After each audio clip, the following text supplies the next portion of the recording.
This is Jade, and why do I want to work with Mizani?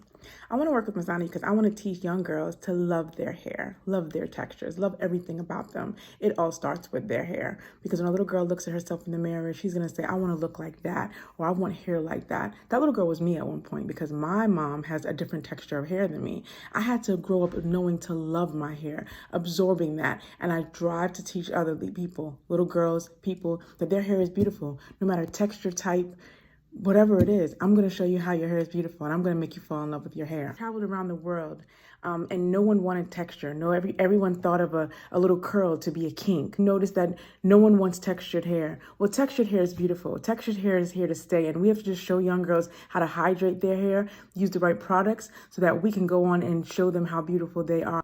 We live in a world where people think that hair equals beauty. If people think that hair equals beauty, I want them to know that texture equals beauty.